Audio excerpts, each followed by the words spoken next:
You guys remember a couple weeks ago, before spring break, I was collecting donations from you guys and your families of medicine. During spring break, my dad and I went to Haiti. It was my third trip.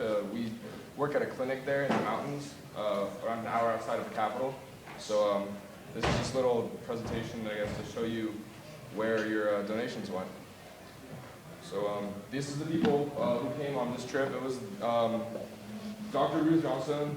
The top name is actually my grandmother. That's how my dad and I are involved in this program.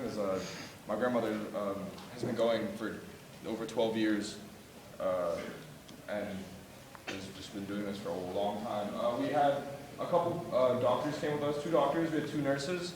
John Connolly, under the second nurse, was actually a real estate agent. So it kind of shows you don't have to have a medical background to help people. I mean, he was a real estate agent and he was helping just as many people as the doctors were.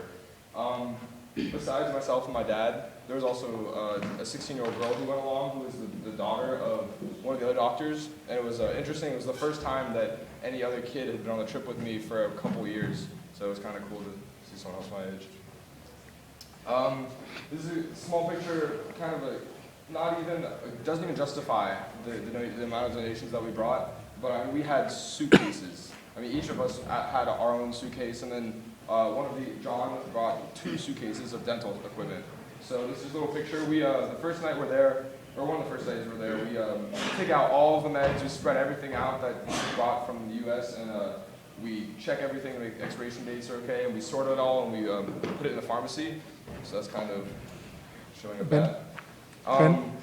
By weight, we brought down more than 50 pounds of medicine that you guys had donated. Yep, and a little bit more about just the area in general. This is, the people who live on the mountain, like people of the mountain, I don't know. The town is called St. Roch.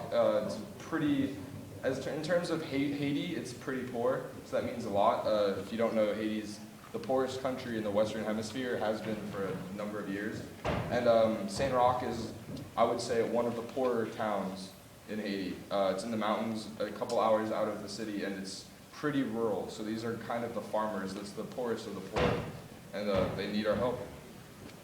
During clinic hours, this is just a little show of the outside of the clinic.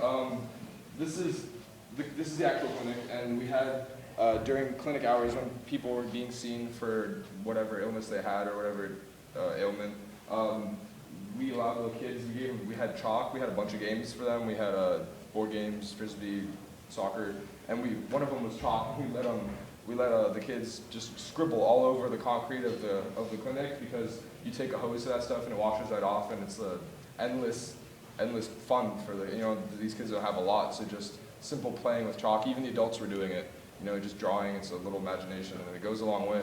The next picture was just a picture of me and the dental team, as we called it. When I go to Haiti, I work in a dentist's office with this guy, Dr. Edouard, and he's a dentist. He's Haitian, and he works at the clinic, even when there are not Americans there helping out. The clinic itself is actually run by Haitians, so 24/7. It is a normal clinic that people go to, and then for a week at a time, certain periods throughout the year, teams of doctors and other people from the U.S. come down, and we help out. And we're fortunate enough that they have people like Dr. Edouard, who sees around 20 patients a day and pulls teeth. That's mainly what he does. He just pulls teeth, and I pulled some teeth. It was pretty cool. I'm not sure if that was malpractice or not, but what do you have? In Haiti, there's a lot to do besides working at the clinic. We go around spring break, so it's usually during Easter time, and they have Good Friday off, so the clinic is closed on Good Friday, the clinic's closed on Easter Sunday. Haiti's a very religious country. It's very Catholic-oriented, so for a lot of holidays, we took our time and we had adventures on the mountain. So this is my grandmother playing with a bunch of, there's an orphanage in the mountain, and there's a picture of her playing with a lot of little kids. And next one is just mountains. It's a beautiful place. And that's about it, really, in all honesty. I mean, you guys helped out a lot, tremendously. This is, Troop 1346 is the place I can always come to for the donations, and I mean, you guys really did, you saved lives, really, honestly. I mean, the meds we used the medication that you guys gave us throughout the week, and yeah, it was pretty great. So thank you very much.